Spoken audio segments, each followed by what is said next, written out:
Physicians in Cedar Rapids. That's where you also find Dr. Lance Forbes and his practice, Diamond Dental. We're also brought to you by Streets Maintenance, the Ox Yoke Inn in the Amanas, Premier Automotive in North Liberty. That's where you'll find Diamond Dream Sports Academy, too. Harty and Stocker Jewelers in downtown Iowa City, the Midtown Family Restaurants, 1 and 2, 1-800-800-ROSE, and Hawkeye Courier, Supple's Building and Remodeling. Also brought to you by Tavern Blue on the Coralville Strip, Mike's E-Keys for Cars, Steve Anderson and his talented crew at Hawkeye Title and Settlement, and Deary Brothers Ford on Mormon Trek. Ladies and gentlemen, Tom Suter and Pat Harty. Hi. Hi. How are you? Is there a problem? No. No, we're just yapping. Okay, that's cool. That's what the show's all about. Yeah. Yapping. Talking about potential boarders in Pat's basement. Yeah. Oh, yeah. Your name came up. Oh, is that right? Yeah. Nope, that basement's going to remain empty. I got a hell of a music collection, Pat. Hell, I never even go to. So do I, though. That's true. We could. Hell, I hardly ever go down to my basement. Yeah. I mean, other than laundry, and every once in a while to check on things, I'm down there maybe once a week. I mean, I don't do laundry that often, as you can tell. I did mine this week. I think it had been like 5 weeks or something like that. I mean, in the summer I wear shorts and T-shirts. In the winter I wear jeans and T-shirts. Or sweatpants. Yeah. Yeah, and isn't it going to be 86 today? Yeah, it's supposed to be in the upper 80s today. But it was cold. Well, I mean, the other day, for the women's presser, I went for a walk earlier that morning, froze my ass off, but then the women started at 9:30, and it was still pretty cold, so I wore long pants, T-shirt, and a fleece. By the end, I was sweating my ass. Yeah. It was by the time I left that after, it was hot as hell outside. It was almost 80. These are hard days to dress for, but this is the last day. Tomorrow. Same thing's going to happen today. Yeah, well, that's why I'm just wearing shorts and a T-shirt. I was going to put on a fleece, and I'm like, no, you're going to regret this. So, but no, this is. I mean, tomorrow sounds like it's going to be beautiful for football. It is. Yeah. To start, so if we get to the tailgate about 8:30, I'm guessing it'll be in the high 50s, low 60s. Low 60s. Which to me is fine. You have a It fleece is. on. I'll have shorts Just and start a T-shirt. pumping that alcohol in. That'll warm you up. That's how it works. Don't you agree? Just start pounding food. Probably won't be pumping alcohol. I will certainly have a beer or two. But That's just a figure of speech. I'm not saying I'm going to have a IV. IV to your arm with Mad Dog. God, I don't know if I ever ate drank Mad Dog. I'm sure I did. I've tried it once. I think I tried it. It's really, really cheap wine, isn't it? I just think really cheap. I just think for some reason, I remember trying it really, like early in high school, because I think for some reason it was available for some reason. I just remember Mad Dog being available. I don't know why. MD 2020. Yeah. Very cheap. It was cheap. And It was a cheap drunk. Yep.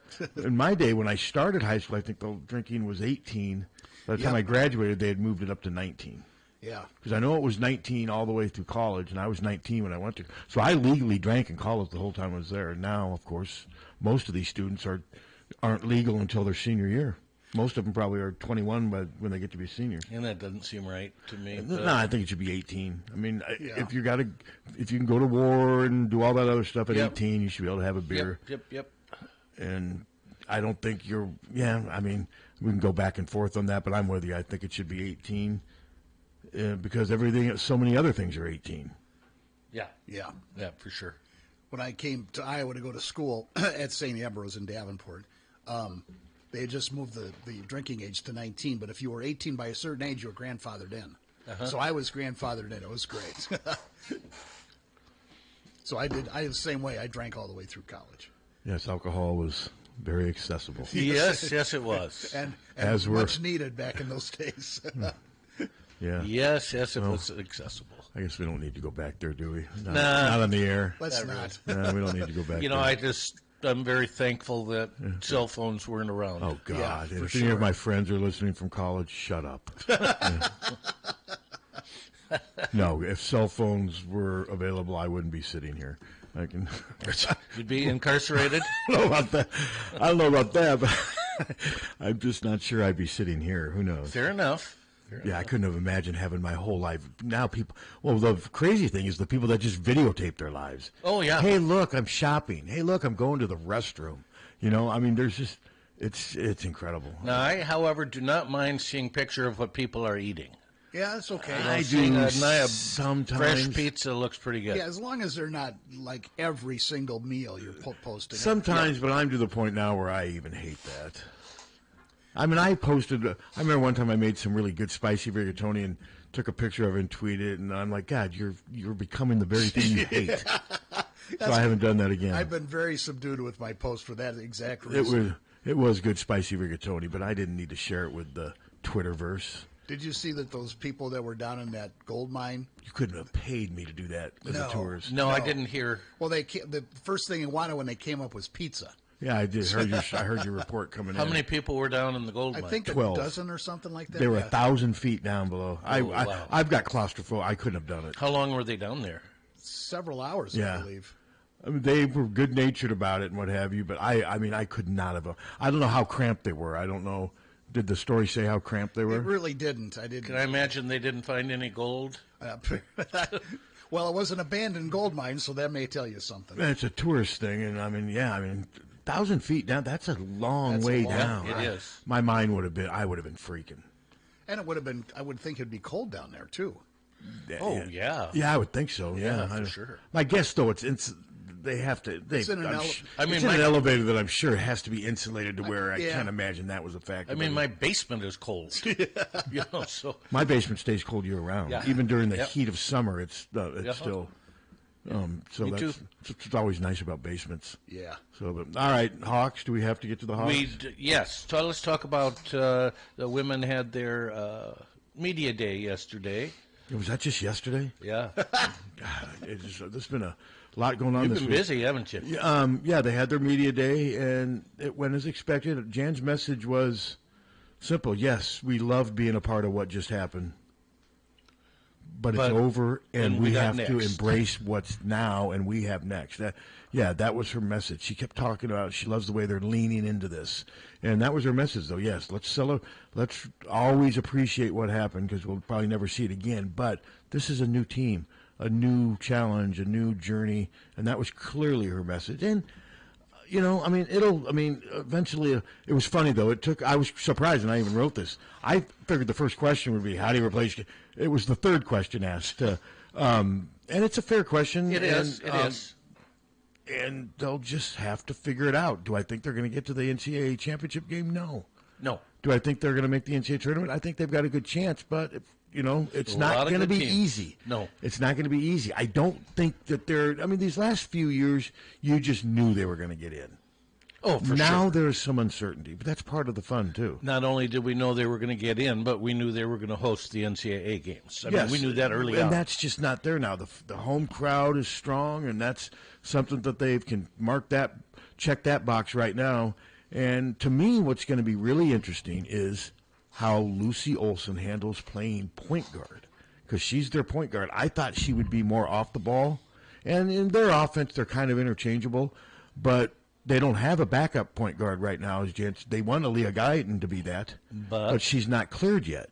And Taylor Stremlow is more of a wing player, but she can shift over. Yep. I think Callie Levin from Solon can play both. But right now the backup point guard position is a little unsettled. It is. And like I said, I got to see how Lucy Olson handles being a point guard. I mean, Caitlin was a really good scoring point guard. That's what they want Lucy to be. Lucy's just a different player, though. She is much different player. She's not going to be launching threes.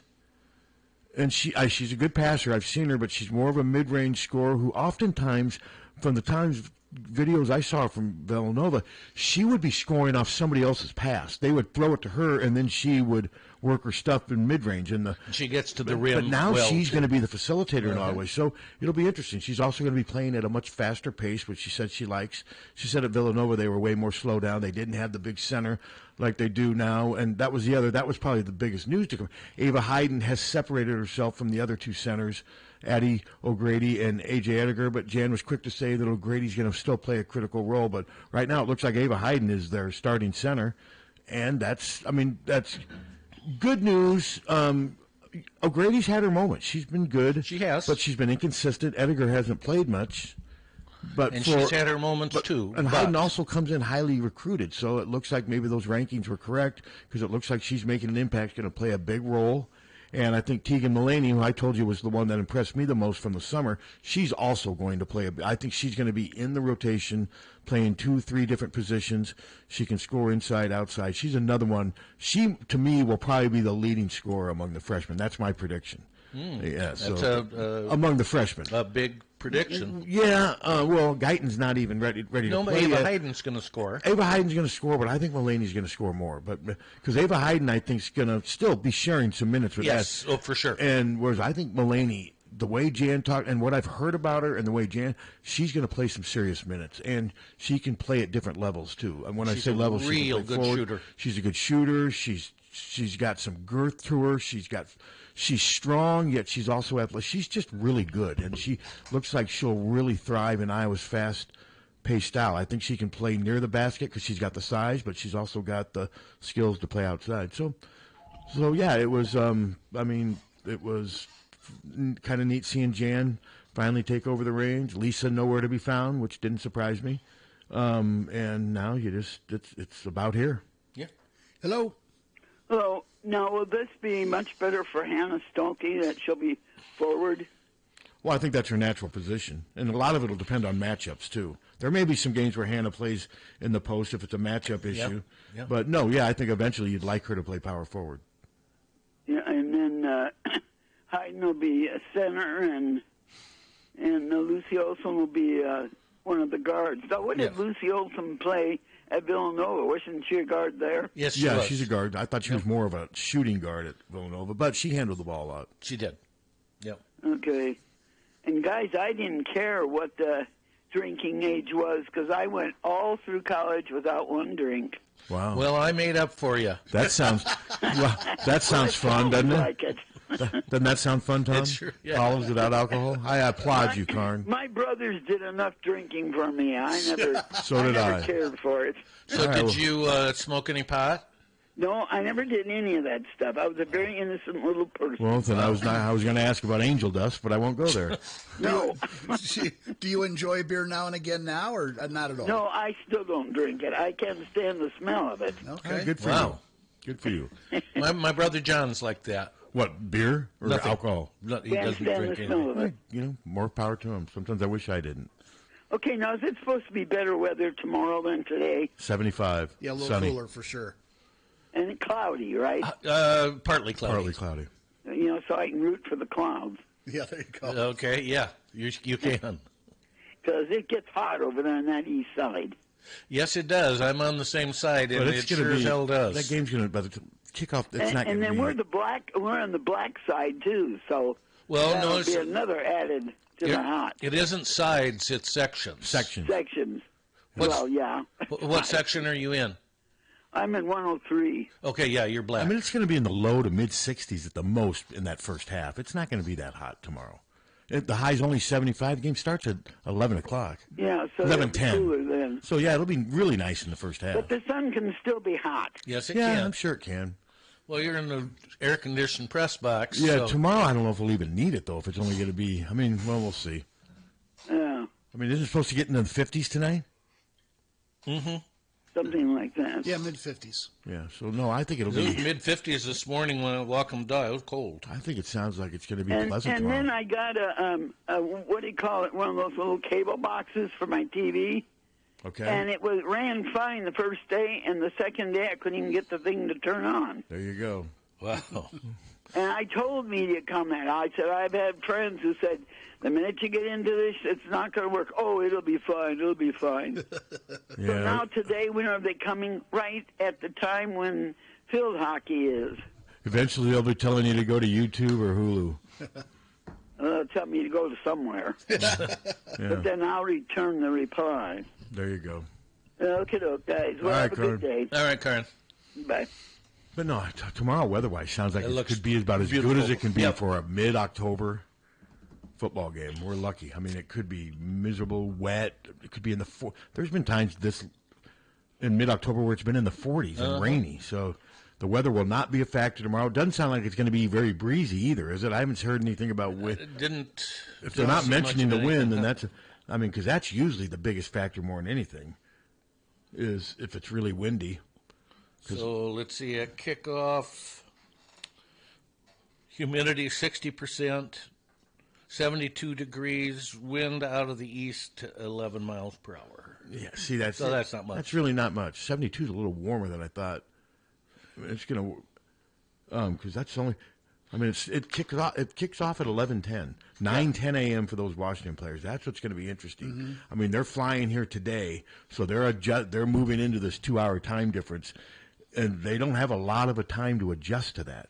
No, they don't. Yeah, when they wake up tomorrow, it's going to be 2 hours earlier. So, but it's still, they're going to be on that clock, that Pacific Coast clock, and that could be a factor in this game. The fans are going to be mean and ready. Oh, definitely.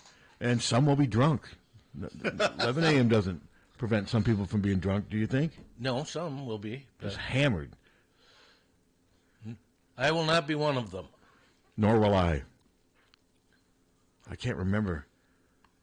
I don't think I've ever been to an Iowa football game hammered. The ones you've been to, you've been covering. Well, I've been working at those, but even the ones before, I don't recall. I either was too young, or I don't recall ever going to an Iowa in like just a big party mode. You know what I mean? Just, you know. I suppose there's been a few for me, but not very many. Yeah, because I want to watch the game. Yeah, there were times where I didn't care if I was watching the game. I mean, it was whatever. I mean, back when I was much younger. But yeah, I don't remember ever just being in a alcohol blitzkrieg or anything. But no, I think tomorrow's going to be a fun game. I'm looking forward to it. Sure, I think it'll be a humdinger. I think it's going to be an interesting game. Washington, and I'm going to write something today. I did my position breakdowns yesterday, and I gave Washington most of the advantages on.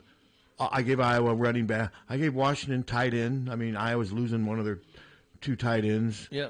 I gave Washington, of course, the advantage at quarterback and wide receiver. Yes. It's not even close. It is not. Defense, I think I was a little biased towards Iowa because, I mean, some people are a lot more critical of Iowa's defense. I still think they've been pretty good. They haven't been great.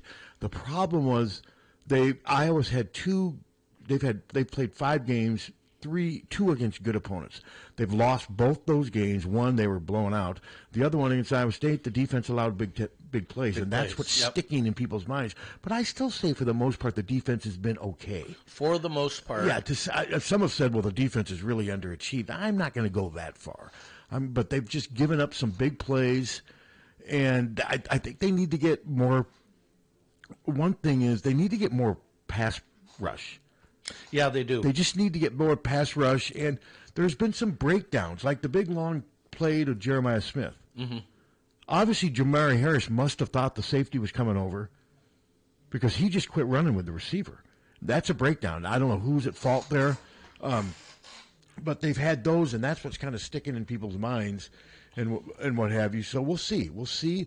Because this team tomorrow can make big plays. Yeah, they can. And the good news for Iowa offensively is Washington has been susceptible to the run. Yes, they have been. And but let me see. I'll give you their stat. Yeah, I'll give you their stat. But they have been giving up some yards. Well, they gave up a one long big run against Michigan that sort of skewed those stats a little bit. Donovan Edwards broke off. Yeah, he did. Let's see. Washington is averaging 462.7 yards per game, giving up 256. Let's see. Rushing yards. Teams are averaging. Washington's averaging 163.3 rushing yards, giving up 130.5. So they're not horrible against the run. And that's really not. And let's see. Passing. Washington is averaging 299.3 with 13 touchdowns, and they're giving up 125.5. So they're really, they're a good team. Yeah, they're. Let me see. I'm going to compare that with Iowa. Let's got the stats here. Well, Iowa will compare offensively, look a little better than they did last year, but through the air, not much. They're hardly any different than last year through the air. It's pretty much the same. It's pretty much the same. Very few touchdown passes. Okay, let's see. Iowa is averaging 363.4. So it's about 100 yards less. And giving up and allowing 300.6. So allowing almost 50 more. let's see, rushing. Opponents are averaging 90 yards rushing against Iowa, so but opponents are also averaging 210 yards passing against Iowa. So it's interesting. I mean, Iowa's got a little better rush defense, but Oregon's rush 130. That's not bad. So Oregon overall is better statistically. Or Washington, yeah. Or Washington. Why do I keep saying Oregon? Washington, and let's see. Iowa is averaging 140 passing yards per game. So Washington's beating them by the 300. What is that? By almost 100, almost twice as many passing yards a game. Washington and Rogers has 16. Will Rogers has 1,600 passing yards with 12 touchdowns, 1 interception. I never thought I'd be seeing Will Rogers as the quarterback for a Big Ten. You know, funny guy. Get it? I get it. Yeah, going way back. You with me? Yeah, going way back there, Mr. Suter. Yeah, no, I was wondering when somebody would do it. I mean, that was there. Well, of course, it was there for the taking. Let's see. And he's actually Will Rogers III, isn't he? He's completing 73.6% of his passes. Long of 51, he's averaging 270.8. They've got 3 receivers. Let's see. Giles Jackson, former Michigan player, 38 catches, 479 yards, 2 touchdowns. This guy, Denzel Boston's the guy 35 catches, 492 yards, 14.1, 8 touchdowns. He also returns punts, averaging almost 10 yards there. Then there's the tight end, who's actually not even the starter. The starter's been hurt most of the year, Quentin Moore, but he's back on the depth chart. Kaliki Latu, 20 catches, 180 yards. So they got another tight end that has a freshman, 5 catches, 125. So their tight ends, between the two of them, have almost 300 yards in reception. So they use their tight ends. They use multiple receivers. And the good running back from Arizona who transferred along with the head coach, Jonah Coleman, has 14 catches for 119 to go along with his 601 rushing yards. Yeah, so he's a good back. Yeah, they've got multiple weapons that are really going to test Iowa. Iowa has to play. Iowa's not going to be able to have a average game and win tomorrow. Whereas lots of times, there's times where I think Iowa's beaten bad Purdue teams and where Iowa's played maybe not very well and still won. Yeah. I don't think that's possible tomorrow. Now, Washington could come in here and just play horribly. Another road trip. This is the second time in 3 weeks. They went all the way across the country 2 weeks ago to Rutgers and lost. Yeah. And lost. So that's pretty telling. So maybe these road trips, that's a lot of traveling for these guys. And, I mean, Iowa has had 2 road games, but one was to Minnesota and the other was to Ohio State. But that's nothing like going from Seattle to Newark, and then from Seattle to – think about that. That's very telling. Their whole day today is traveling, those guys. And if I think I saw where teams have had to go east with 2 time zones or more, they're 1-8. Yeah, it doesn't surprise me. No. So that is a plus for Iowa. I mean, just no question. And a lot of it, too, you have to see who the opponents are in these cases, too. Because some of this, I don't want to put too much, because some of it is the opponent out east was just better. UCLA is part of that. Yes, UCLA, for sure. Yeah, and UCLA has gone east and lost to teams that are just better than you. I don't care if they were playing the game at midnight in Thailand. They'd be better than UCLA. But no, I think there is something to it, though. In a game like this where the teams are evenly matched, I think that could be a huge advantage for Iowa. And 9 o'clock's early. Crowd's going to be mean. Well, you said mean. You're the one who said mean. They will be mean. You think they'll be? I thought Iowa fans were just.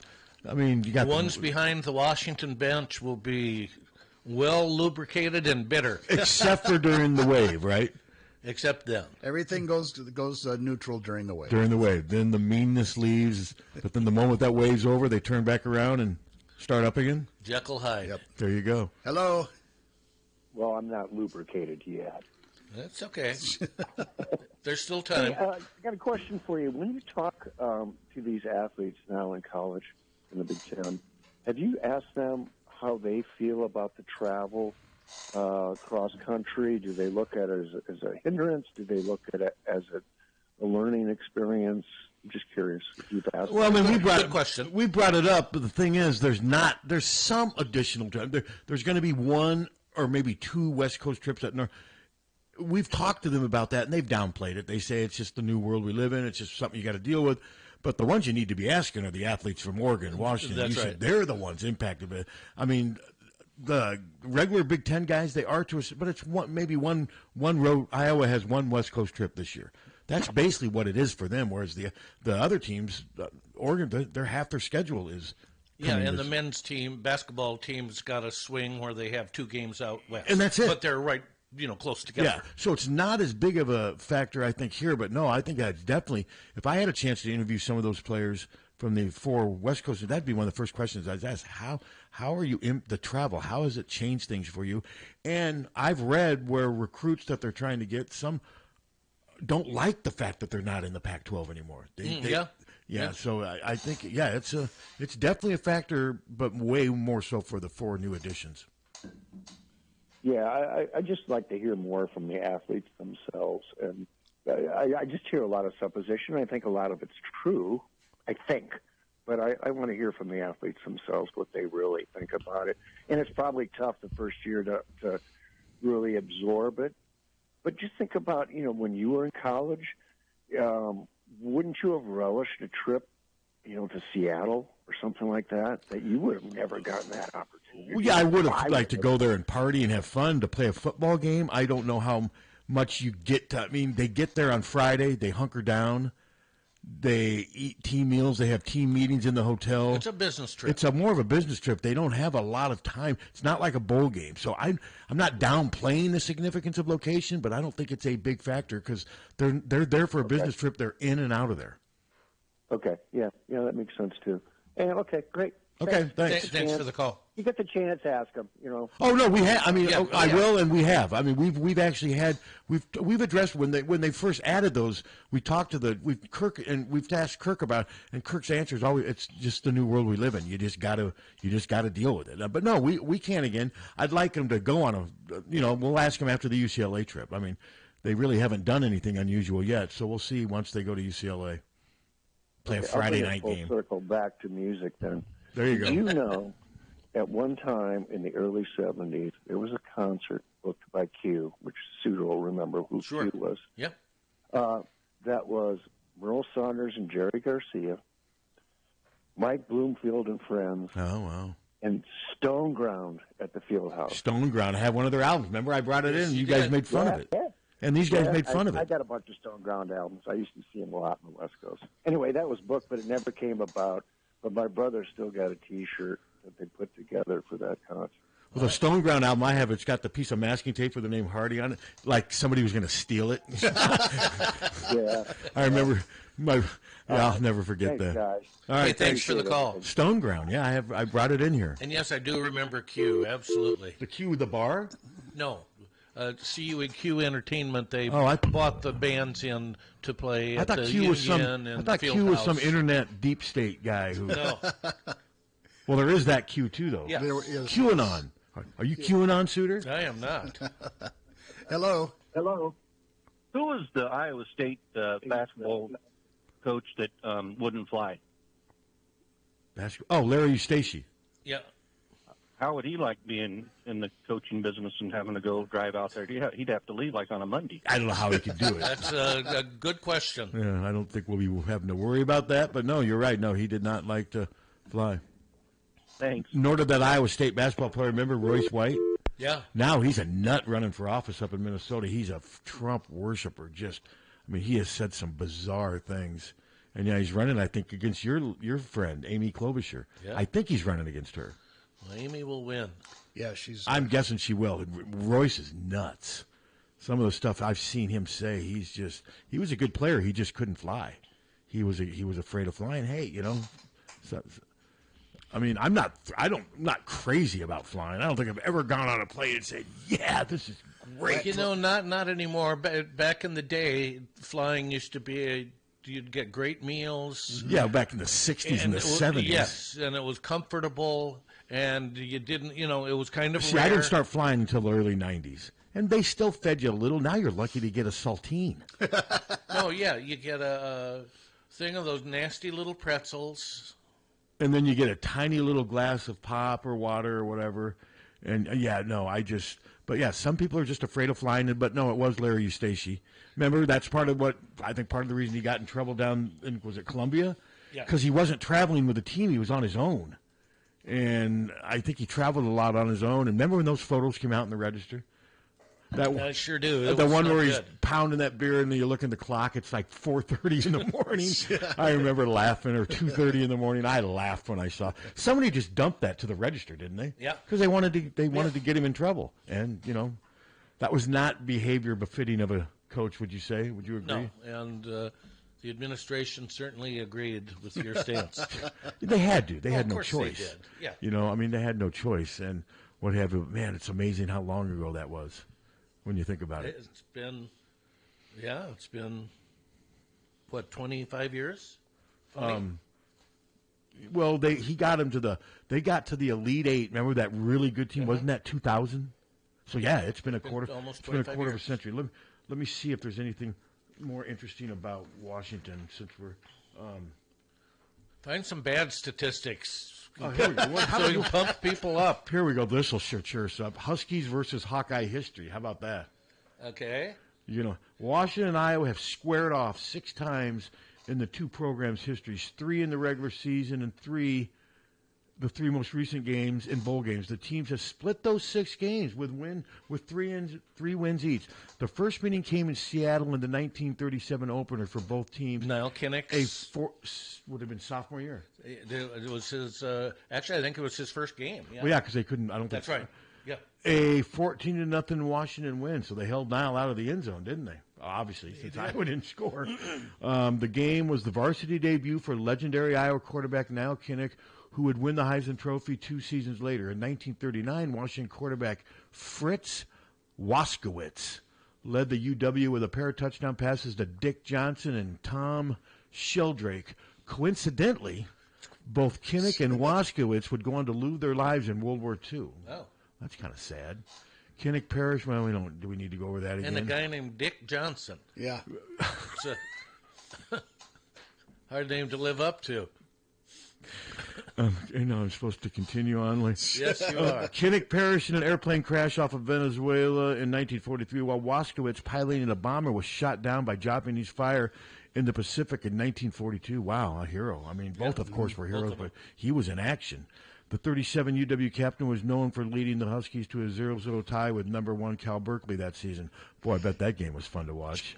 And let's see. Washington and Iowa didn't meet again until October 5th, 1988, when the Hawkeyes returned to Seattle. This would have been with Jerry Burns, program starting to decline, and Evie doing whatever he could to sabotage it, right? Starting to decline, yep. And Evie trying to sabotage it and being mean and intimidating, right? Yes. Can we agree with that?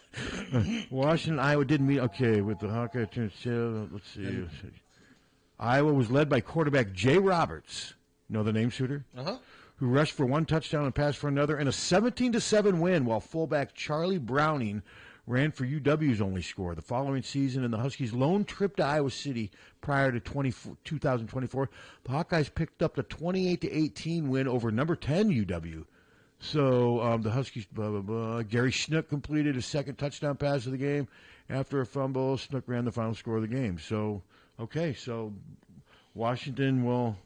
Of course, we all remember the 28-0 fleecing in the Rose Bowl. I remember. I was so excited for that. I was too.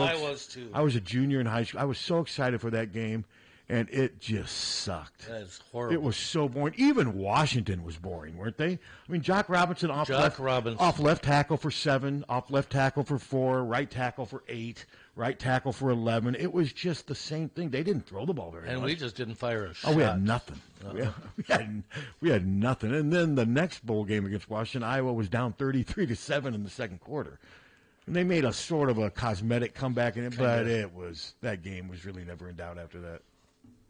Yep. But that is cool, though. Kinnick and little tidbits like that. I mean, now Kinnick obviously was a hero and a Hawkeye legend. He was killed in a training mission, and the other guy was actually killed in battle, shot down by Japanese fighter pilot. And maybe this is a good place to stop. Well, we got a call. We got a call. Oh, okay. Hello. Good morning, guys. Hey. Good morning. It's always fascinating to hear you dig into Hawkeye football history and just overall history in itself. But I haven't listened to you for several weeks. Well, that's encouraging. I got back from last Sunday from a 3:30 3,100-mile motorcycle trip. Oh, wow. Oh, wow. Down south and out east, and I'm still able to walk and stand and everything like that. Well, that's good. I'm in good shape for an old guy. That should sounds be like that would have been retired. fun. Do you got all the bugs I out of did- your teeth yet? I've got a big fairing, and I was wearing a helmet. All right, good. Good to no know. problem there. But I've been there, done that too. So, but anyway, I did try. I did try calling you guys in on Monday's show. Wasn't able to get through. And I had posted something on Facebook. I was in. I was on my way back to Iowa, traveling through Illinois, and I had the game on with my little earbuds, and I was listening to the first half. I wasn't able to catch the second half, and I asked the good folks on Facebook if any of the backups got to play in the second half of the Ohio State game.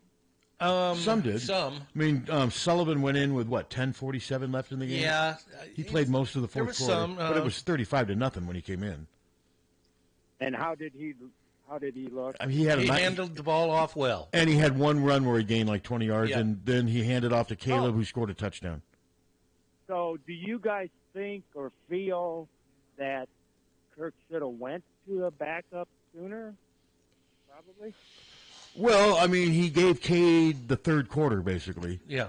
And then they went to Sullivan. I mean, it was over by then. So, I mean, I don't think they should have started Sullivan at halftime, third quarter, because Cade wasn't horrible in the first half. He was okay. But, no, it happened so fast. I don't think Kirk even had time to react to it. I mean, it was boom, boom, boom, 3 turnovers. Yeah, I'm a big proponent of if the guy's not playing well, get somebody else in there. But yes, I agree with you. But Cade is a quality quarterback. Well, he was. He was at Michigan. He wasn't. He hasn't been that at Iowa yet. That's true.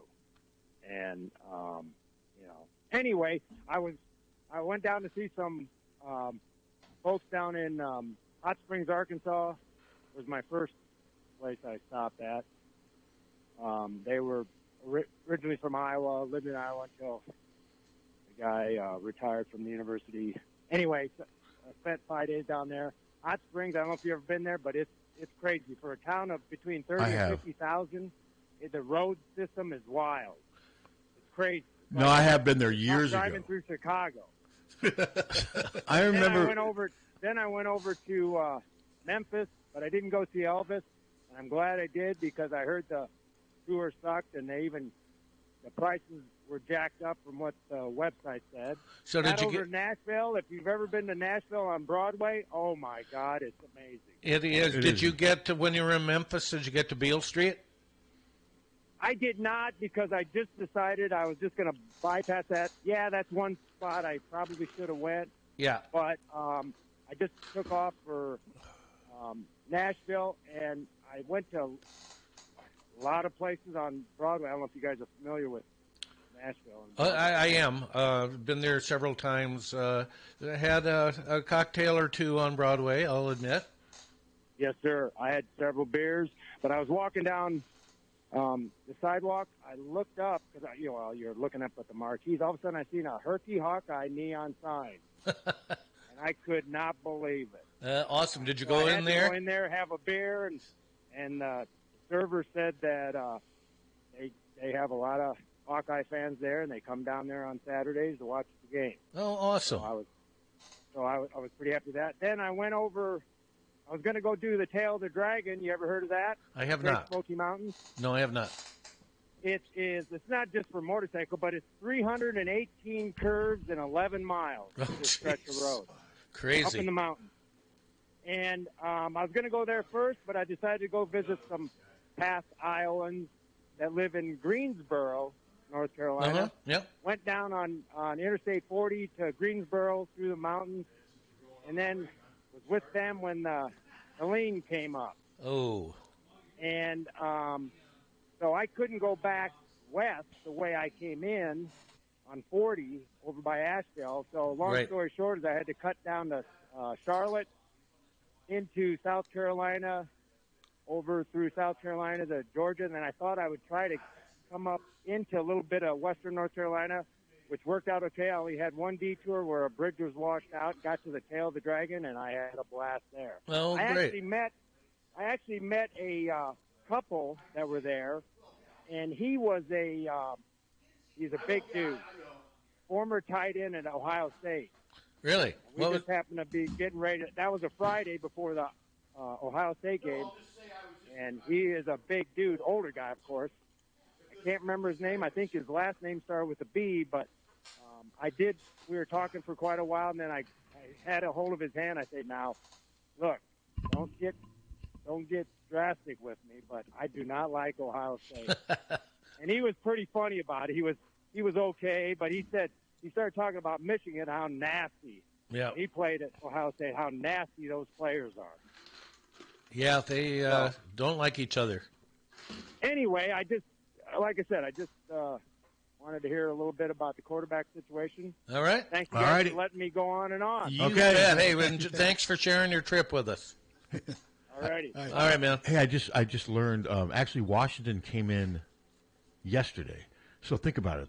To me, that's even 3 days to play a Big Ten football game. Leave Seattle on Thursday. They won't get back till game will be over. They'll get back sometime Saturday after. Yeah. So almost 3 days, though. Think about that. That's a long trip. To play. I mean, I get the coming even a day earlier just to adjust, and because it is such a long trip. But you're still spending another day away from home on a conference. I mean, think about it. There's times.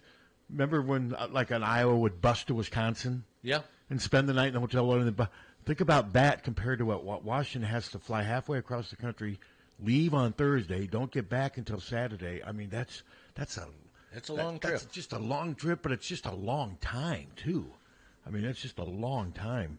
And I'm sure they did the same thing with Rutgers. I mean, if they're making this, I'm sure they did. Their road trips now, they're going to have 4 or 5 road trips every year now that are going to take 3 days to do, Thursday through Saturday. And they did not do well at Rutgers. No, they got beat.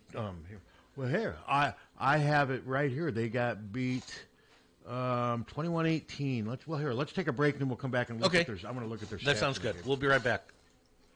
Your life is always changing, and a lot of things can affect how and what you save.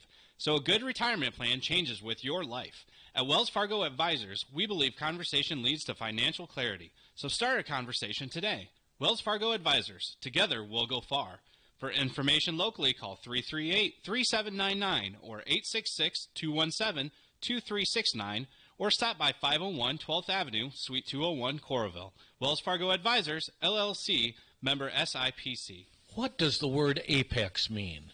It means the very top, the pinnacle, the peak. So when Apex Construction chose their name, it was and is their goal to be the very, very best in their industry and to always strive for perfection on every project they take on. If you're expanding your business or starting a new business, hire the best. Apex Construction, with nearly 3 decades of peak quality service to the Iowa City area. Call Steve or Harvey at 319-339-1543 or visit Apex online at apexconstructionco.com. Hanging lights is a pain. Dealing with blown bulbs, dangerous installations, and the endless rat's nest of cords, there's got to be a better way, and now there is. Illuma Lights permanent outdoor lighting from Big Dog Tech. Illuma Lights provides illumination for every occasion. Holiday lighting, accent lights, security, and of course, lighting for the best season, football season.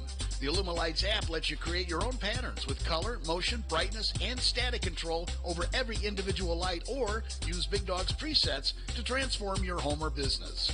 The professionally installed track system makes Illuma Lights LEDs virtually disappear until you turn them on. Rated at 50,000 hours, you'll enjoy stress-free convenience for years to come.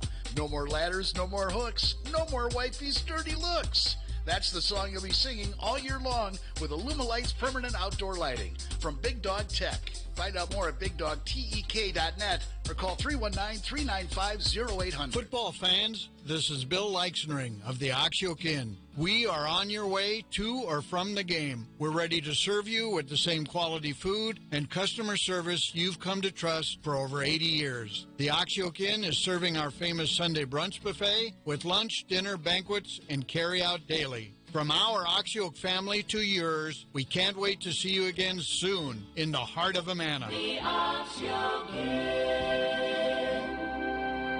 GT Carr, owner of Supple's Building and Remodeling, has been offering unmatched service and quality for over 25 years. The trained professionals at Supple's Building and Remodeling will install and guarantee the products used in any job, no matter how big or small. They also stand behind their work and offer no-nonsense, exceptional customer service from design to completion and beyond. Whether it's a simple window replacement or a major house addition, you'll have the confidence that Supple's Building and Remodeling is committed to quality. Visit supples.net or call them today at 319-337-2246. Don't wait for an emergency to get a backup for your car keys. Unlike the olden days, car keys have gotten extremely complex. Mike's eKeys for Cars can generate the most technically advanced automotive keys that are on the market today. For spares and lost keys, Mike's eKeys for Cars can produce most conventional transponder, high security, and remote head keys.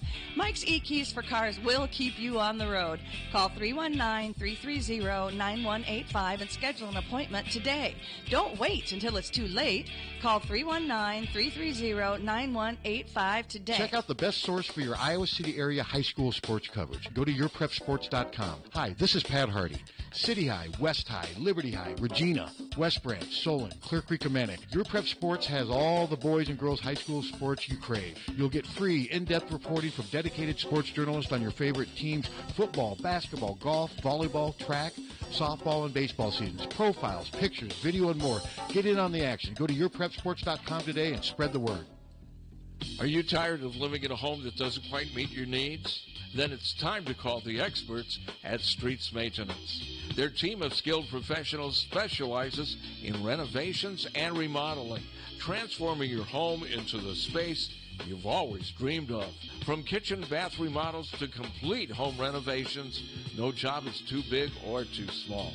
Streets Maintenance will work with you every step of the way to ensure your vision becomes a reality. So don't wait any longer. Call Streets Maintenance to schedule your consultation at 400-4483. Let's start building your dream home today. Looking for the perfect place to host your next private party? Tavern Blue on the Coralville Strip offers your guests the ideal setting that seats up to 80 people for special events ranging from retirement parties, birthdays, University of Iowa departmental parties, dinner rehearsals, corporate events, graduations, baby showers, reunions, and fundraisers.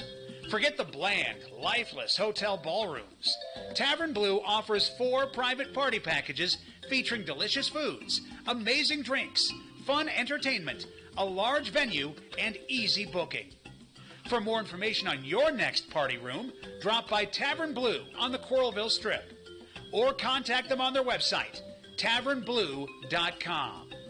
Eat, drink, and play at Tavern Blue. Diamond Dream Sports Academy, 20,000 square foot indoor facility, holds 8 batting cages, space for infield work, space for throwing and pitching and all your arm care needs. Offers private instruction, group lessons, camps and clinics, leagues, memberships. Rentals available at Diamond Dreams, is open to the public. Our top level instructors include former professional, college, and Olympic athletes. Our coaches will help these athletes achieve their full athletic potential, develop a strong work ethic, and a solid base to build. The last thing you want to do is look back and wish you had worked or played harder. Locally owned and established in 2005, Diamond Dreams is Eastern Iowa's premier training facility. Located at 2905 Stoner Court, North Liberty. Call today and reserve your time. 319-665-2173.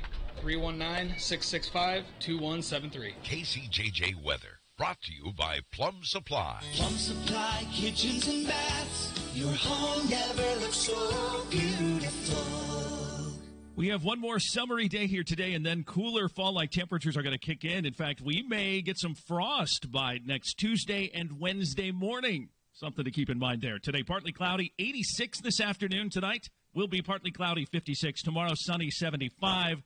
Sunday, sunshine, 64. By Monday, Tuesday, sunshine with highs in the upper 50s. I'm meteorologist Sean Cable. On the mighty 1630 KCJJ. Currently, it's 51. And we are back with Hawkfanatic on this Friday, October 11th. Seriously? 2024.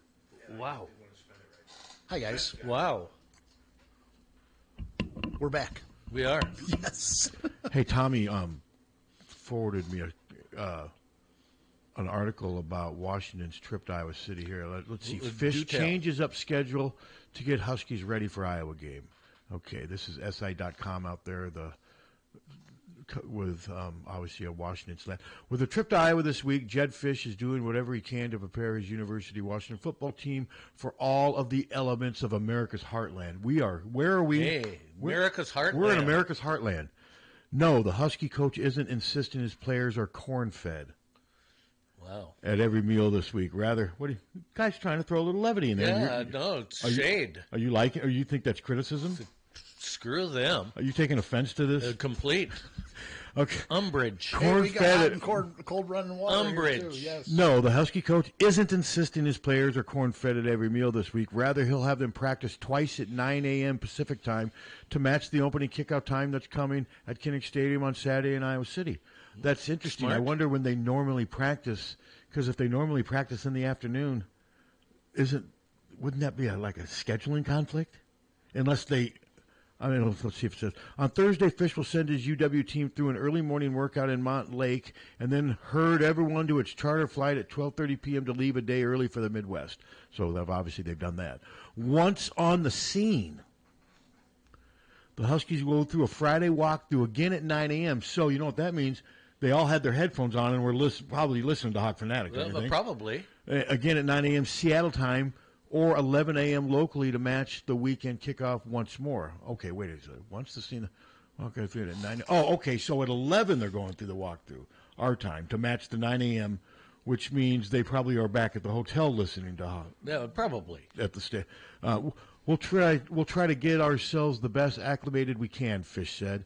Unlike his players, Fish has participated in 2 games at Iowa, calling it a fantastic. In 2009, he was the offensive coordinator for a Minnesota team that played and lost to Iowa 12-0. Boy, great game, real memorable game for him. Before a capacity crowd of 585, and you were part of that capacity crowd. Hawkeyes finished 11-2 that season. Minnesota 6-7. In 2016, Fish returned to Iowa as a quarterbacks and wide receiver coach for Michigan, which lost 14-13 again in front of blah blah blah. So his 2 games he was here in Iowa City, he's 0-2. So I'm sure he's glad that they brought that up.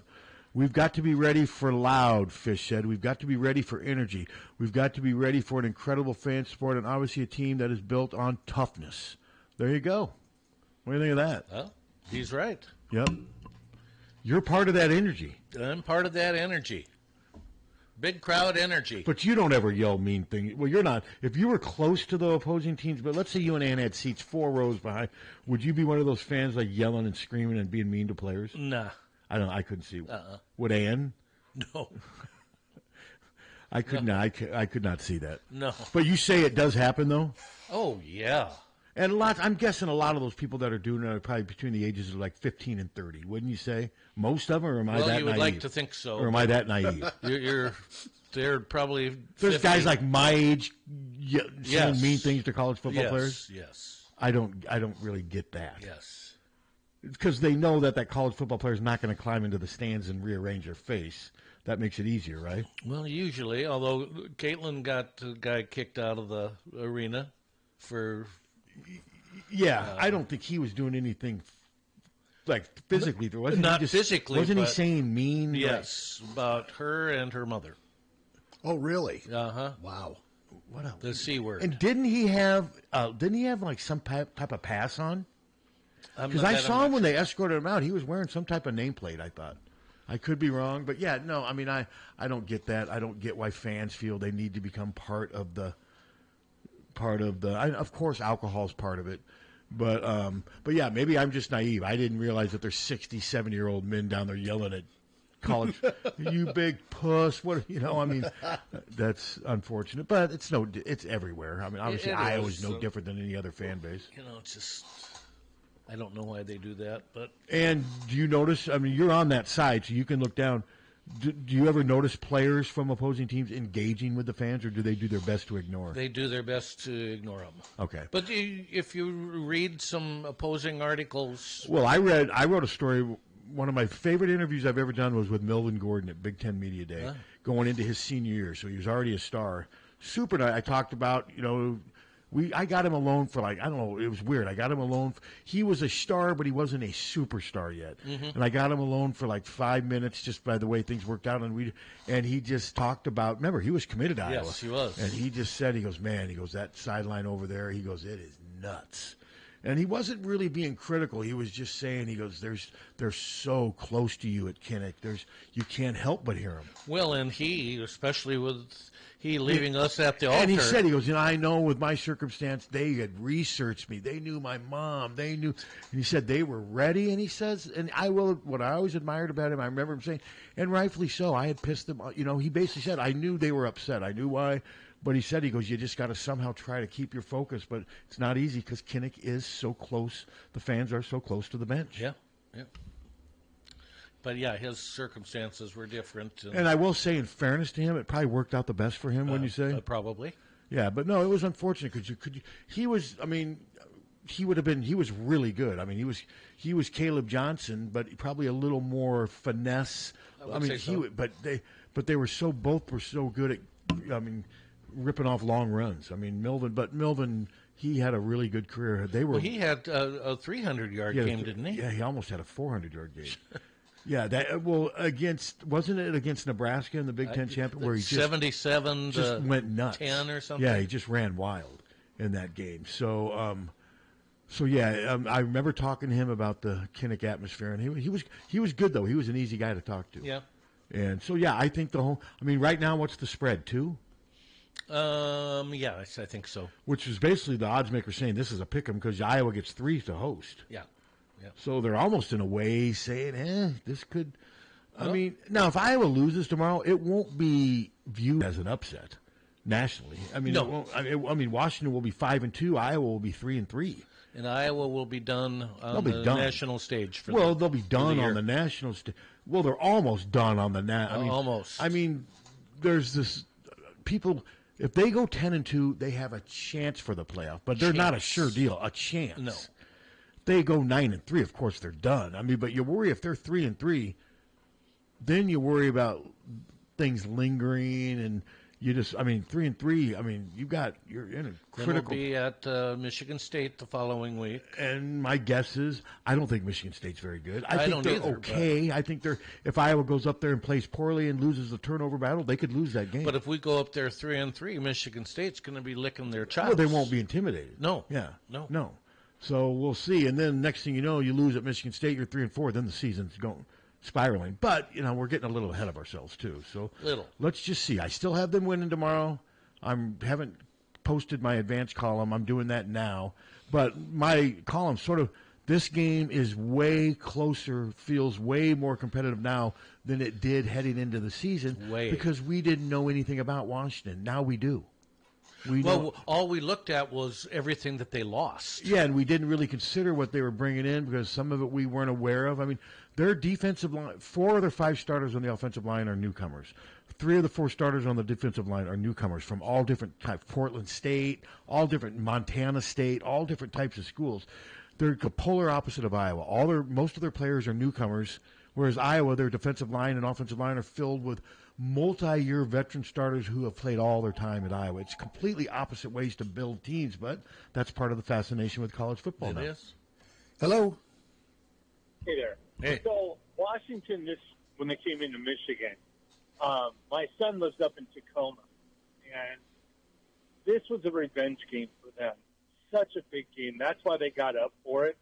I think Washington has a big letdown tomorrow, and I don't know that we're going to run away with it, but I think we win by 10. Well, that was at Washington. What's that? It was at Washington. Well, that's what did I say? You said when they went into Michigan. Oh, well, what I meant was Michigan coming up there was a revenge game. Oh, okay. You are correct. Yeah. And that's how they played it, because there were signs like that everywhere that, they were looking to get revenge on Michigan, and they did. And that's why I think they're going to have a letdown tomorrow. And, everything, all the factors in tomorrow's game, the only thing I'm really concerned with, and it's not the offense, it's our pass defense. Last year we were number 4 in the country in pass defense. This year we're 85. Okay, I get you, but you're not concerned about the Iowa pass offense, but you're concerned about the Iowa pass. No, because I think we're going to be able to run against them. I think, think our offensive line is really going to do a number on them tomorrow, and I think we're going to put some big-time yardage. I think, we're going to get, I'm guessing 160, 170 yards rushing tomorrow. So, okay, just like they got. I still think in the beginning they're going to stack the box on. The problem is they had more than that against Iowa State and lost because they couldn't pass in the second half. And couldn't stop them. It's when hard they to beat needed teams this good with just one dimension. Yeah. We'll see. Hopefully you're right. I'm just not as optimistic. I'm picking Iowa to win, but I'm not nearly as optimistic as you. And as far as the letdown, I've never really bought into the letdown stuff. We'll see. I mean, You could be right. They're spending 3 days traveling out here. I don't know. That, to me, I think they are taking this game pretty serious, but who knows? You'd have to think, though, Pat, that at some point during the week that they started up in Washington doing the 9 o'clock in the morning practice, but they just didn't wait till they got to Iowa to do that, or before their flight yesterday. You would think that they started that on Monday and kind of worked it through the week to get the team acclimated to the time change. Well, I think they did it. What the article said, they did it twice.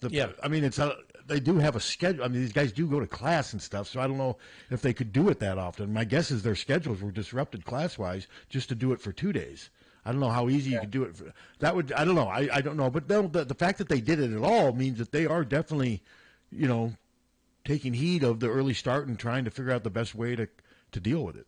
We'll see. And the other thing I was looking at with the Ohio State game, we got deep, but don't you think our defense was a little, number one, Ohio State had the short field a lot last week, and the defense was out on the field for a long time. And, you're getting pounded by 4-star recruits, 5-star recruits, and, they're just knocking you around in the second half. That's got to wear you down. That was something I looked at, too, that Ohio State was such a better team than we were. Well, yeah, I think that's that's clear. That, though, too. No, Ohio State's just better. That's why they won clear. that game. Yep. They didn't even play that well and still won really. easily. Yeah. Well, I've given up on my criticism of the coach. I'm just trying to be optimistic going into tomorrow. Hope we do well, and hope we get a big W tomorrow, and then head off to Michigan State. Just keep the momentum rolling, because I don't see a game that we have left that we can't win. There's no more Ohio States in the schedule. Well, you say keep the momentum going right this second. We don't have any. So. Well, but you got to start somewhere, and that's true. Tomorrow, Yeah. beating No, I hope you're right. Like I said, I mean, if they lose tomorrow, it's going to be so bleak around here. Oh, my God. It'll just be depressing. Yeah, I have a lot of family in Washington, so I need this victory. Because if not, I'm going to hear about it for the next year. Good. Well, I Just hope. like the Rose Bowl, I heard about that. I still hear about that from my family who lives in Ocean Shores outside of Seattle. Man, they will not let me live that one down. Well, I hope you get your bragging rights, pal. That was 34 All years right, ago. well, listen, you guys have a great All rest right. of your day. Go Hawks, and thanks for taking my call. All right. Thanks, man. Appreciate it. That Rose Bowl was 34 years ago. Let it go. That guy is the eternal Hawkeye optimist. Yeah, he's man. like you and the Cubs. Well, I mean, there's no reason to think we can't win that game tomorrow. That's why I'm picking him to win. I don't think it's gonna. I just didn't agree with some of his logic. I mean, I don't know. When you're wishing for a letdown, to me, that's. I don't know. I hope it happens, but I don't. I've just never really bought into letdowns that much. They wanted it more. The reason we lost is because they wanted it more. Nobody wants something. When you got two college football teams out there playing, one doesn't want it any more than the other. I think that has always just been a bunch of malarkey. Hooey. A bunch of hooey. Hooey. That's quite a word. Hooey. Mm-hmm. Malarkey, hooey. What else? My dad used to say malarkey. He didn't say hooey. He said BS more than anything. Load of crap? He didn't say that. He said GD and BS and SOB. That was his. That's where he drew the line, though. He didn't throw the F word out there. Yeah. I think I maybe heard him say it one time, but a lot of GDs and SOBs. Somebody he didn't like. You know what they were? They were an SOB. But not an F in SOB. No, not at least not when I was around. Uh-huh. No. So, but no. Like I said, I think these are going to be two very evenly matched teams, and but I do think it's going to be hard for Iowa to win if they're just one-dimensional. Well, we got to be at least that dimension. They lost to Iowa State because they were one-dimensional. Yes, I agree. Caleb had 173 rushing yards, didn't he? They had over 200 yards rushing against Iowa State and still lost because what did McNamara throw for 19 yards in the second half? Yeah, I think so. That's why they lost. Well, and the big giving plays. up the huge well, plays at the end. Iowa State was beating them a little bit on the ground, but through there they were way more versatile. Iowa lost any versatility on offense in the second half against Iowa State, and that's when everything caved. Yeah. Hello. Good morning. Hey. How are you all today? Doing okay. Good. I got a little bit of rugby update, if you don't mind. So your procedure went good? Everything good? Yeah, I've got some more to do, but thank you very much. I'm out and moving around, just kind of taking it easy. In the cath lab for about 3.5 hours, which is a little bit more than what it's supposed to take. So I got a little bit more exposure to the radiation than I was supposed to, and but doing well. Spirits are up. On the way to recovery. Good. I'll be back in November 1st, and but thanks for thinking of me. Yep. So yeah, good news. Yeah, I'm sorry I missed you.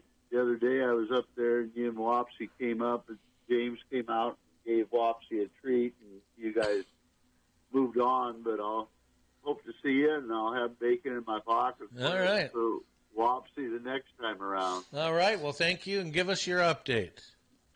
Iowa men against Wayne State last weekend was 33-10. Iowa. Iowa women against Winona was 65-7. All right. Kind of a whopping there. Good. As long as we did the whopping, that's great. Yeah. Nope. I guess Winona didn't. They only had. They're rebuilding their team, and they only had like about 5 experienced players. From the update that I've got second-handed from one of the old coaches, old Prime Chuck, that used to coach them, and if it wasn't for the Winona fullback, the score could have run up a lot more. And let's see, I believe in the Iowa City Ducks fell to Des Moines 29-23. So that's not too bad. And I believe the Ducks are done for the season.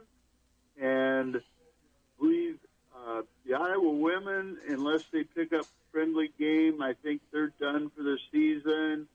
And the next game up would be the Iowa men next weekend at home against Minnesota at 1 o'clock at the rugby pitch out there off of I believe it's Hawkins Drive or something. That's maybe not Hawkins Drive. It's the one across there from West High.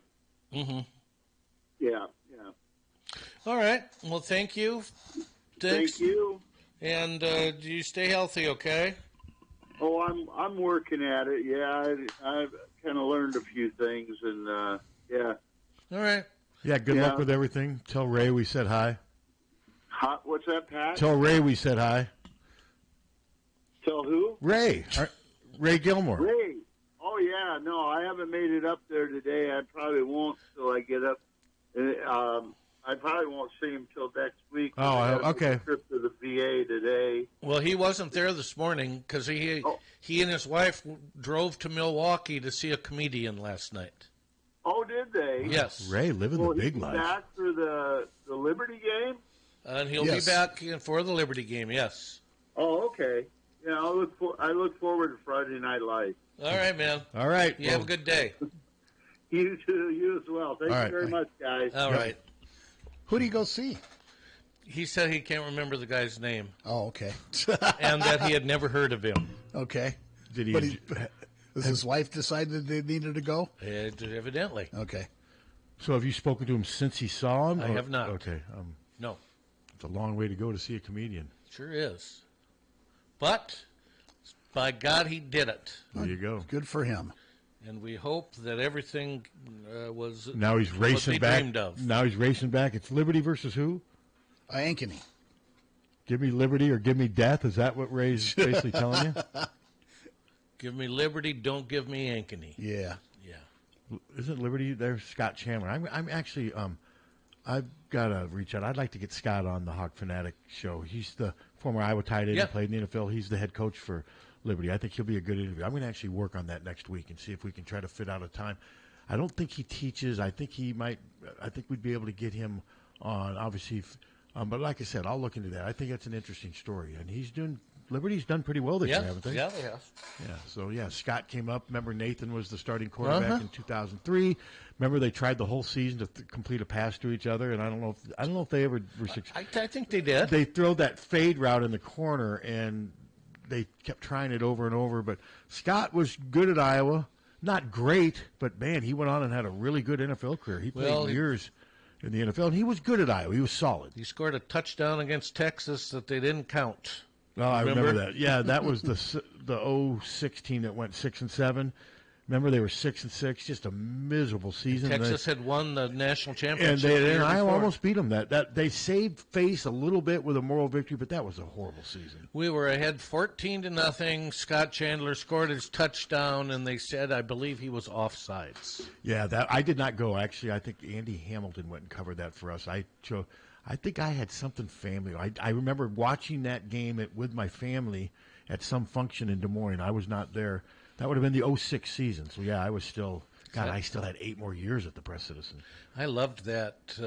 That bowl game was great. The Riverwalk was just I covered 3 Alamo Bowls. No, it's fun. No, I love that. And what I loved about the setup, too, is you had the media hotel right off the Riverwalk. Then right across the freeways, you walk to the stadium. Game. Yeah. No, it's great setup. Yeah, and there were a lot of good food on the Riverwalk. Sure was. And, Alamo Bowl is probably my favorite. Now, I love the Rose Bowl itself, the game, but the 3 days I spent out in L.A., that setup with that hotel was great, too. The thing with the Rose Bowl, though, is everything was so far away. Yeah, I didn't dig that trip very much. I had fun. Not just the game, but just they had a thing with the USS Iowa there, where you could tour the ship. So we had to drive 45 minutes. That's what I'm saying. Everything was so far away. 45 minutes, and the line was so long we couldn't do it. Yeah, that would suck. It was ridiculous. But the setup at the hotel was great. Downtown L.A., 3 meals a day. They constantly had food in this restaurant, and it was good food. And if you had your press pass, everything was free. I think I gained 20 pounds that 3 days I was there. Because it was all just top-notch food. Yum. Hello. Hey, guys. Hey. Hey, I'm kind of concerned about the West Coast speed. We always have trouble with it. Yep. Yeah, that's true. That's true. But listen to you, something about the travel time, and they might be wore out. Yep. Maybe they'll be slower. Maybe it'll be, Maybe we'll let the grass grow. Yep. So they won't be as fast. Yeah. The old days. Uh-huh. Hey, Pat was talking about Gary Snook. Yep. Uh-huh. He played with my dad at City High in the late 50s. Oh, okay. Oh, wow. And he was like Alex Karras. He walked around like he owned the town. Yep. Well, he was a heck of a player in high school and didn't live up to the accolades when he got to the University of Iowa, unfortunately. Yep. He had an attitude.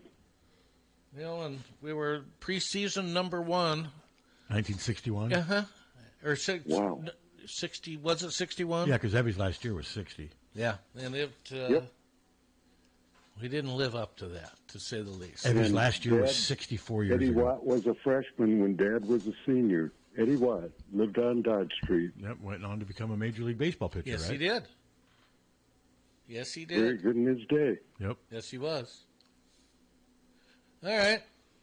All right. Thanks for the Gary Snook report. You big Gary Snook? He was a schnook. Wow. All right. Well, he could sling the football, though, man. Oh, yeah. He had a heck of an Is he arm. still alive? No. How old would he be if he was? Well, How much older is he than you?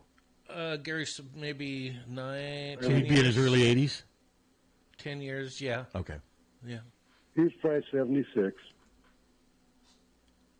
Well, he, I mean, if he played at Iowa in 61 was his first year. Well, it was 64 years ago, so 59, no, he's in his early 80s. Yeah. But you said he's dead, right? Yes. Okay. Yeah. Been for quite a few years. Decades. No doubt. He was a wild man. All right. Thanks for the call. You bet, Tom. All right. Gary Snook. Gary Snook, You, yep. you don't sound like you're a big fan. No, I was. I mean, I watched him play in high school, and he was terrific. He didn't excel at the U of I. Yeah, he came at a bad time. I mean, Yeah. the 60s turned out to be a disaster. They were beginning of a big, big drought. That lasted until almost the 80s. Yep. Man, I'm lucky that I don't remember a lot. I mean, I don't remember anything from the 60s, and I barely remember anything from the early to mid-70s. I mean, and so I don't remember a lot of that futility in football. Obviously, you lived it. And, Yeah, my dad always thought that Ray Nagel with better support would have gotten it done. well, I think a lot of people feel that Yeah. way.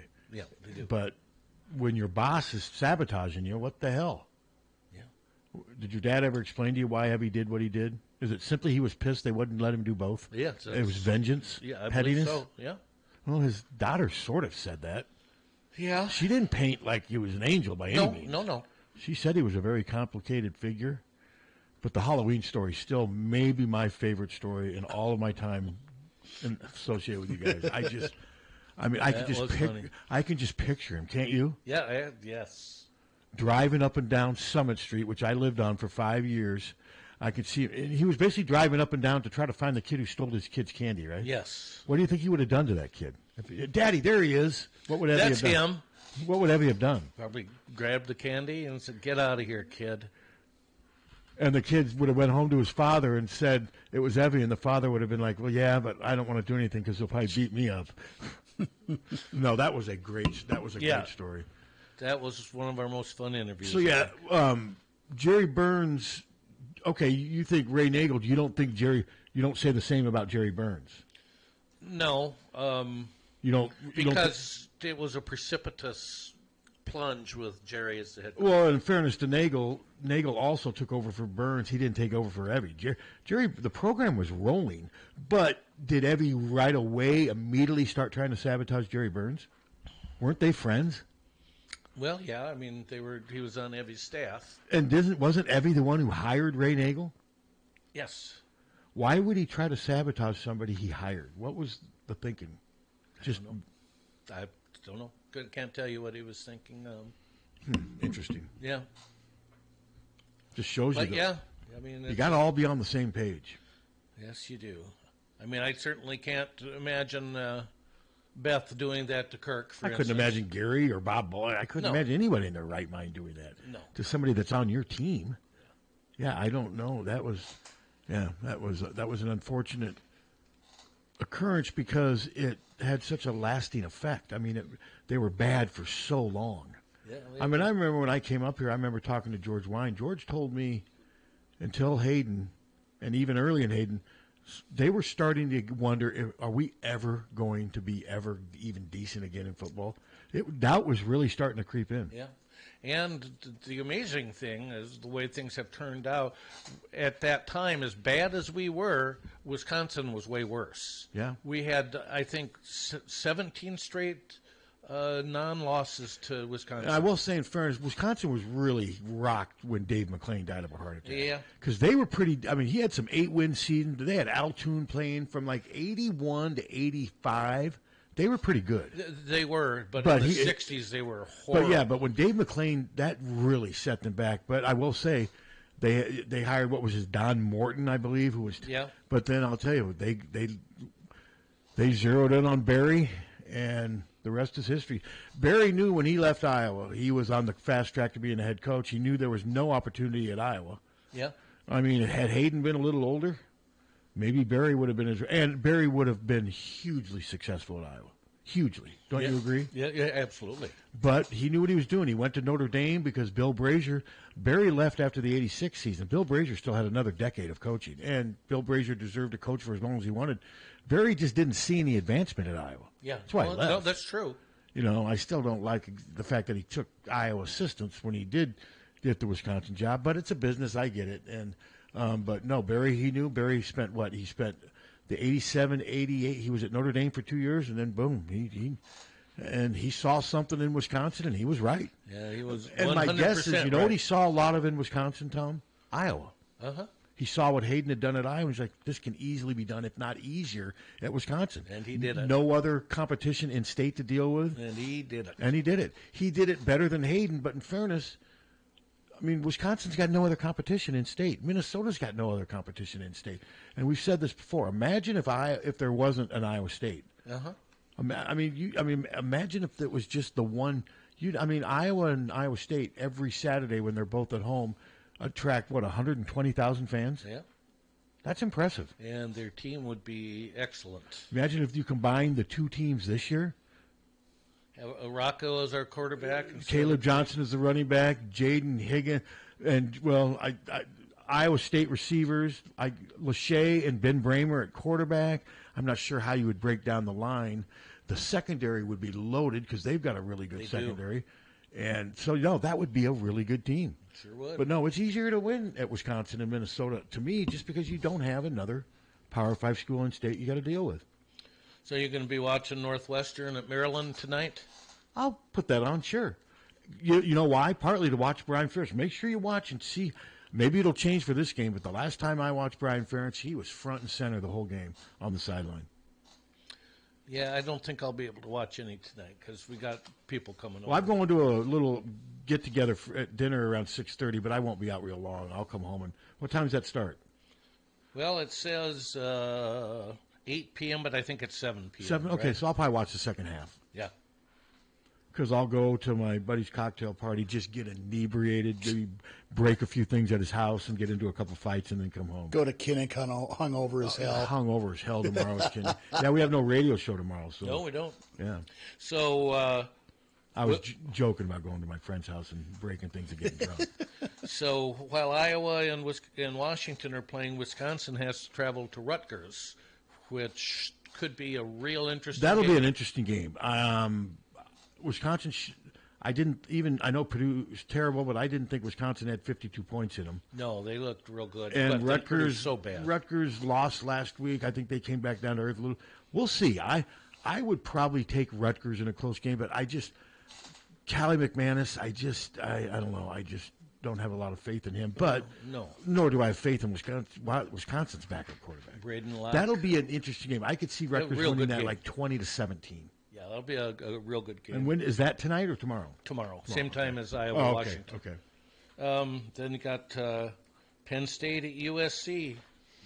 Penn State got to travel all the way across the country. Yeah, it's going to be interesting. Could be interesting. Lincoln Riley's got his back. I think USC might win that game. I think they might too. If not, Lincoln Riley's going to be in trouble. Does USC already have 2 or 3 losses? They have. I know they have 2. I believe they have 2 losses. Okay. I believe. Purdue at Illinois. It should be an easy one for Illinois, I would think. I would think so. Purdue's one of these teams, maybe once or twice left this season, they're going to rise up and have a game where they just play out of their heads. But I think even Illinois, even if it doesn't go well for them early, I still think they'll figure out a way to win it. Illinois is 4-1. They got a lot riding on this season. They don't want a loss like that. Illinois loses this, that could really just change the whole course of their season. Yeah, it could. They got to win this game. That'd make them 5-1. They're a factor. And then, of course, the big one, Ohio State at Oregon. I'm going to take Ohio State, but I think so. Would not be surprised if Oregon figured out a way to win. I just think Ohio State's better all around. Oregon's defense has been susceptible at times, and I think Ohio State's going to be able to run the ball. Yeah, I do too. So we'll see. What time's that one? That one is at 6:30. So I'll be home by then. And then got the late game at 8, Minnesota at UCLA. That'll be it. That's a game Minnesota needs to win. Minnesota wins that, they're 4-3. Yeah. They're back to having a chance for a decent season. But at some point, UCLA is going to beat somebody at home. See, to me, Minnesota that game's so extreme for Minnesota. If they win, hey, look, we're 4-3. They lose, then you say to yourself, they're 3-4. They're 3-4. That USC was a fluke, but if Minnesota can beat USC and UCLA, and wouldn't that be back-to-back games? Uh-huh. That would be interesting. That would give them a lot of momentum since the Iowa game. But I still don't think they're very good. No, I don't either. I really don't. But I don't think USC's very good. Penn State, I'm not sure of yet. I think Penn State's pretty good. I don't think they're elite. I think Penn State's just like they've been the last couple seasons. Drew Aller is what he is too. To me, he reaches a certain level, and he plays at that level. It's pretty good, but it's not great. Well, Penn State's problem is they've been able to beat everybody except for the Michigan, elite Ohio teams. State, except for they're kind of like a better version of Iowa. Yes, That's what they are. They're more competitive against the elite teams, but rarely do they beat them. James Franklin, I don't think, has ever beaten Ohio State and Michigan in the same season. I don't believe so, huh? Yeah, that has been their nemesis. Penn State's a really good 10-2, 10-3 type team, but their fans, I mean, they were used to say what you want about Paterno.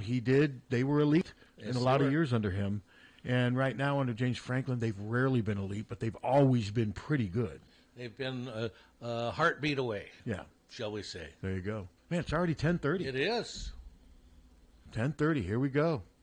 So anything else we need to... I saw soccer that lost yesterday 2-1. Yes, by Wisconsin. Couple of late game goals, real close together. By Wisconsin. Yeah. Yeah.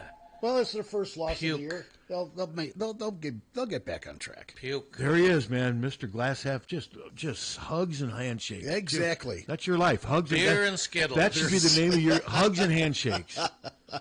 No, the glass. You got to look at it the other way. The glass is half full. The positive side of things. There you go. Yeah, I forgot one thing. I wanted to give a shout out because I heard some feedback when I was at the VA last weekend, and there's a lot of people who listen to the talk show, and just excellent care from the VA staff, doctors, and the staff helping nurses and everything. And one thing about the VA, it's one of the top 3 in the nation, and that's because of the hospital, the teaching hospital. We got less hospitals. Right. And, just hands down, couldn't be better. And I wanted to get that out. Okay. All right. Well, hey, we appreciate the call. Appreciate it. Have a good weekend. Guys. Have a good weekend. All right, you too. Go Hawks. Yeah, Mike Gatens just texted me. I'm glad he did, because remember, Hawkeyes from downtown is tonight. Yeah. Oh, that's right. Are you going down there? No, we have people coming over. Bring them down. Big party. 4:30 to 6:30. It's got men's and women's basketball and women's wrestling, right? Yes. Yeah. So we'll be getting the house ready. You could go down and wrestle. That would be for charity. Would you do that for charity? I would not. What does getting the house ready mean? Cleaning it. Like vacuuming and stuff like that? Yes, Okay. vacuuming. Like dusting? Picking things up. Dusting? And it's a duster. What do you do with the pets? They will be part of the festivities. So do they help clean, or do they just dirty everything? No, they shed. Yeah. So they shed. Okay. Shed and puke. Do they ever pee or poop No. inside? Nope. That's good. Nope. Yeah, that's good. So, but yeah. So you guys have been mentioning that because Gatens just wanted to make sure. Yeah, that's good. No, I think that's cool. They do stuff like that. With stuff with the community. And we went to that last year. I remember you really did. Cool. Wasn't Caitlin a big? Wasn't she? Yeah. Wasn't she shooting threes against Matt Leinert? Yes, she was. Matt Leinert, and then one of the announcers. Yeah. One of the other announcers, I think. I'm guessing Caitlin will be back for a few games this year. She's probably thinking, though, if she does, though, the camera's never going to be off her. And I think there's times where Caitlin just wants to be normal, don't you? Yes. Yeah, I think she's going to wait at least. But it's going to be impossible for her to come back to Carver and just be normal. I feel for her, but she just can't. Well, she and Lexi Hull posted a TikTok, I think it was. Yes. Going through a drive-through, and I think I saw part of that. And they were getting something to drink, like Slurpees or something like that. Yeah. Aren't you Caitlin Clark? Maybe. Yeah, no, it's fun. reached that status with her to where her celebrity follows her wherever she goes. Now, I'm sure there's people that have not heard of her, but you know what I mean. Sure. I mean, the places she goes to, she's going to be recognized. I guess that's the price of fame. She's going to be playing in a Pro-Am, the Annika Sorenstam tournament.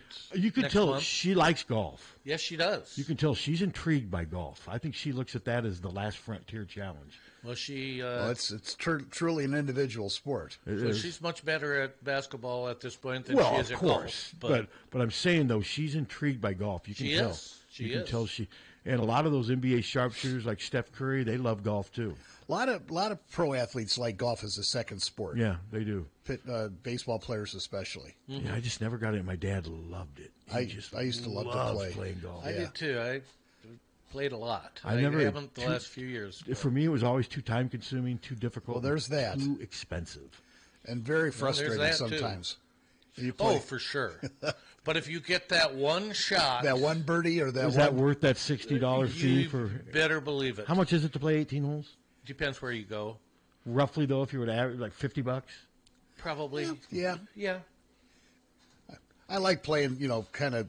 I wouldn't say crappy, but like public courses where you could go early and play 18 holes for like $6. That $50 buys you 5 bowls of soup at Panera. Yeah, you'd be full. You definitely would be full. Hey, they've got. You don't like chili, do you? Love chili. Panera's got chili now. Do they? Good. Cool. Yeah, it's actually pretty good. It doesn't. It's a little different than Wendy's, but no, it's pretty good. Think I'll be having chili dogs while I watch the Hawkeyes. Actually, I may be going sucking on a chili dog. I've been having a craving. I may go to Ariza I've been having a craving for some Ariza egg rolls. I haven't had any for a while. Well, they'll make them for you. No, I know they're always hot and ready.